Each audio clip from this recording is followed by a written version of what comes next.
7:27.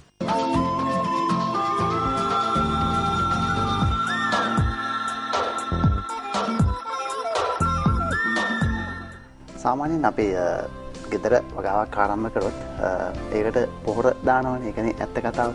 පොහොර ගන්න අපි වලහාට යන්නේ කඩේකට නේද? කඩේකට ගියාට පස්සේ මොකන්ද කරන්නේ? කඩේට ගිහලා පොහොර ඉල්ලන්නේ. අපිට දෙන්නකෝ මේ මල් හැදෙන පොහොරක්. අපිට දෙන්නකෝ මොකක් හරි ගෙඩි හැදෙන පොහොරක්, ඵලදාව වැඩි පොහොරක්. එහෙම නැත්නම් ටිකක් මේ ශාකයේ පොඩ්ඩක් වර්ධනය කරගන්න අපිට පොහොරක් දෙන්නකෝ. ඕක තමයි ඇත්ත තත්ත්වය. අපි එහෙමනේ කියන්නේ. අපි උනත් එහෙම තමයි. පොහොර ගැන නොදන්නාකමට අපි ගිහලා ඒ දේවල් කරනවා. හැබැයි ඇන්තූරියම් මගාවට එහෙම බෑ. පොහොර යොදන්න ඕනේ කොහොමද? අවශ්‍ය වෙන්නේ මොන වගේ පොහොරද කියන කාරණාවන් හරි වැදගත්. අපි උදේ කිව්වා වැඩසටහන පෙළගැස්මේදී මෙන්න මේ දේවල් හරි වැදගත්. ඇන්තූරියම් මගාවේ අපි නොදන්නා කරුණු කාරණා කීපයක් අද දවසේ අපි කතා බහ කරනවා කියලා. ඒ නිසා දවසෙත් අපි හිතුවා කතා බහ කරොත් හොඳයි කියලා මහින්ද දිසායක මහත්මයාත් එක්ක බොහොම ආදරෙන් පිළිගන්නවා ආයිබෝන් කියලා.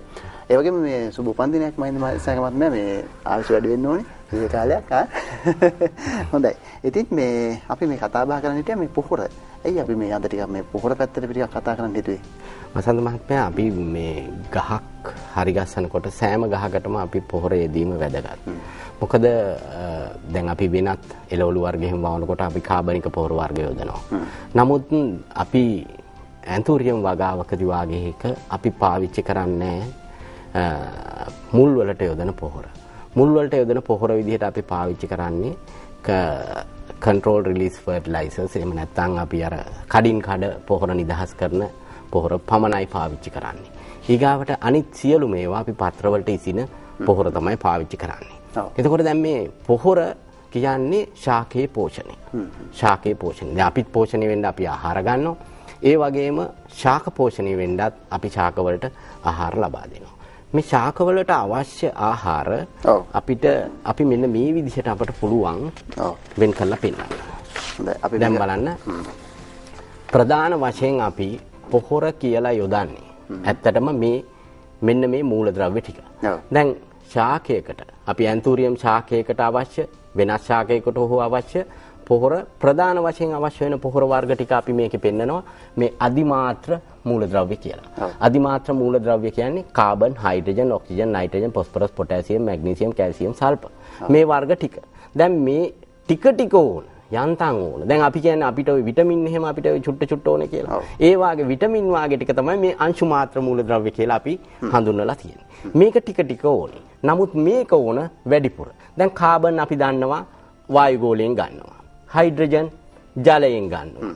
ඔක්සිජන් වාතයෙන් ගන්නවා. දැන් මේ nitrogen, phosphorus, potassium, magnesium, calcium, sulphur මේක මේ අපි දාන පොල්ලෙලි මාධ්‍ය තුල වසන්ත මහත්තයෝ නැහැ. එතකොට අපි මේක දෙන්න ඕන පොහොර විදිහට. එතකොට ප්‍රධානම වශයෙන් ශාකයේ ජීව රසායන ක්‍රියාවලි සිද්ධ කරන්න අත්‍යවම අවශ්‍ය ඒවා තමයි මේ නයිට්‍රජන්, ෆොස්ෆරස්, පොටෑසියම් කියන ටික. එතකොට මේ නයිට්‍රජන්, ෆොස්ෆරස්, පොටෑසියම් තමයි අපි පොහොර විදිහට යොදන්නේ. ඒ පොහොර විදිහට යොදන නයිට්‍රජන්, ෆොස්ෆරස්, පොටෑසියම් වලින් වෙන කාර්යයන් අපි චුට්ටක් බලමු. දැන් බලන්න නයිට්‍රජන් වලින් ප්‍රධාන වශයෙන් ශාකේ පත්‍ර වර්ධනය කරනවා. ශාක පත්‍ර වර්ධනය. දැන් මේ පත්‍ර වර්ධනයට නයිට්‍රජන් අවශ්‍යයි. ෆොස්ෆරස් වලින් කඳ මුල් වර්ධනය කරනවා.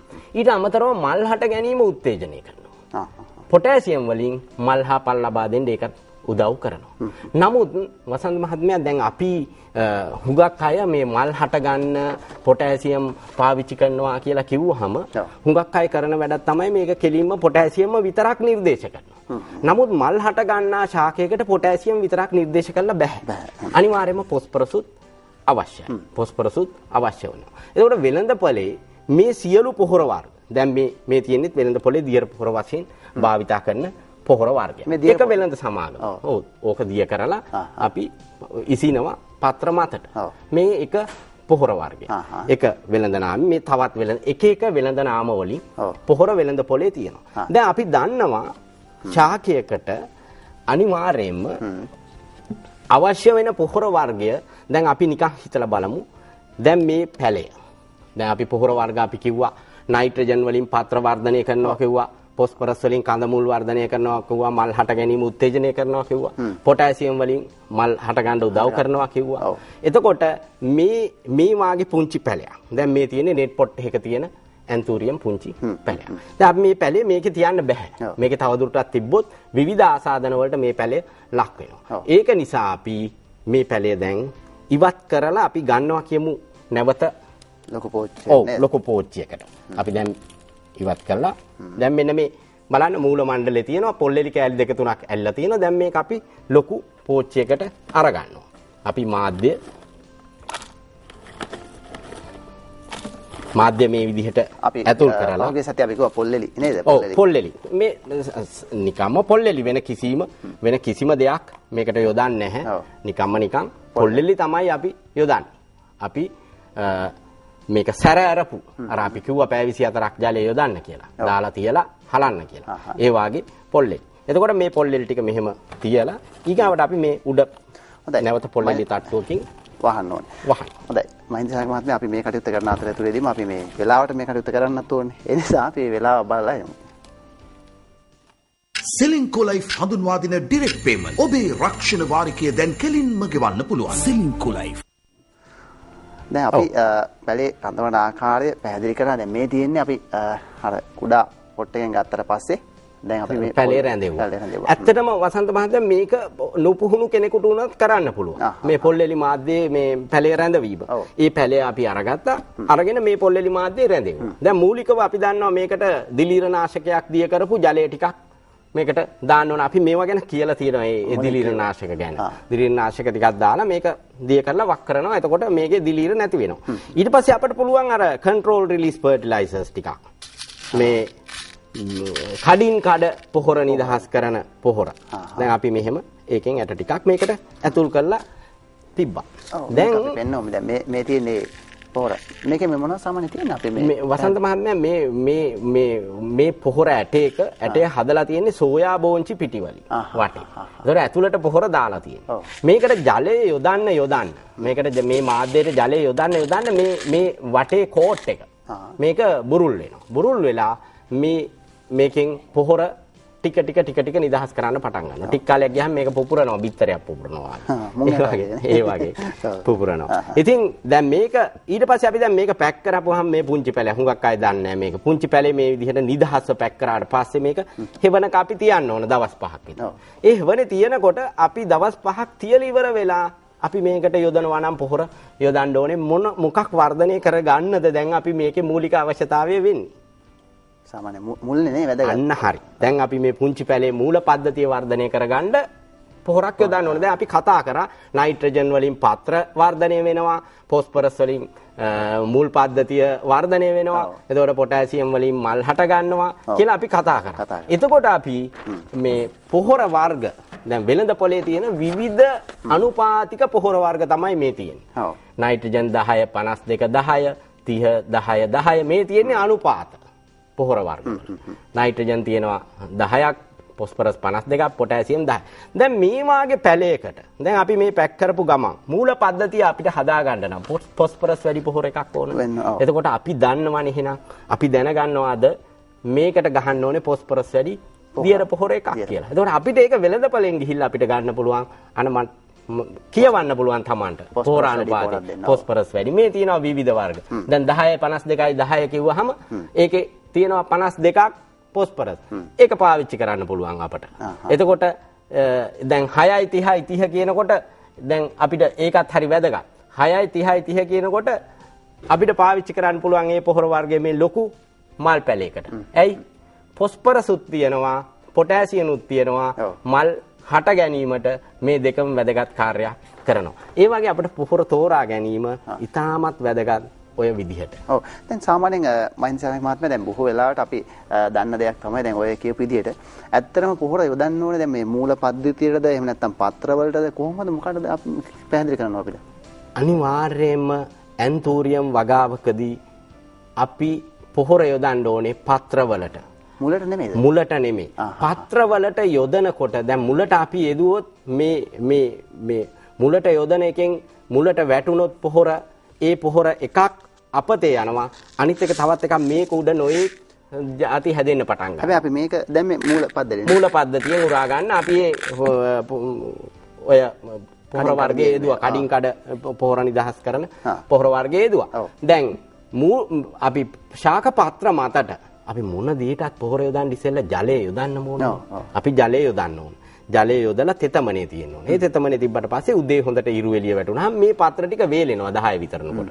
වතුර පත්‍ර මත නැහැ. ඊට පස්සේ අපිට පුළුවන් දුමක් විදිහට අන්න ඒක හරිම වැදගත්. මීදුම් පටලයක් පත්‍රවල බැඳිනවා වගේ තමයි අපි පොහොර යොදන්න ඕනේ. එහෙම නැතුව මේක පත්‍රය උඩට වැටිලා පෙරිලා පල්ලෙහාට වැටෙන්න පොහොර යොදන්න එපා. මීදුමක් වාගේ. එතකොට දැන් අපි ඒ පොහොර යොදනකොට දැන් මම එහෙම කිව්වහම අපිටත් ඒක දැනෙනවා. මොකද අපට කැස්ස වාගේ හැමෙනවා මේ හුළඟේ ඒ තරම් ගසාගෙන යන විදිහට පොහොර යොදන්න ඕන. අර දියර මේ විදිහට යෙදුවහම පත්‍රේ හැමතැනම යටිපැත්තට එහෙම මේ පත්‍රේ යටිපැත්තටත් පොහොර වදින්න ඕන. උරා ගැනීමේ ශක්තිය වැඩි ඒ ප්‍රදේශවල.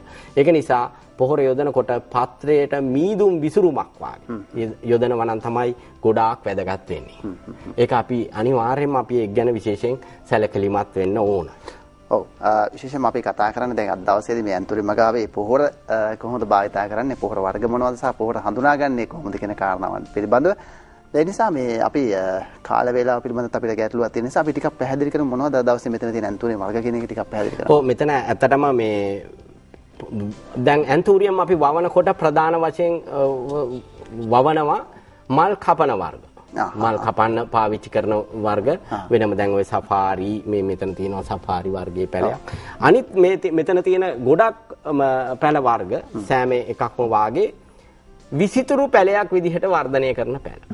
විසිතුරු පැලයක් විදිහට වර්ධනය කරන පැල. මේ තියෙන හැම එකක්ම. මේ ඇම්බිෂන් කියන වර්ගය, ඩැකොටා කියන වර්ගය, වයිට් චැම්පියන් කියන වර්ගය. ඒ වාගේ පැල තමයි මෙතන තියෙන්නේ. එතකොට මේවැදී අපි අනිවාර්යයෙන්ම පැලයට පොහොර යොදනකොට මාත්‍රාව ගැන සැලකිලිමත් වෙන්න. මාත්‍රාව. තේ හැන්දක් කියන්නේ මිලිලීටර් 5යි.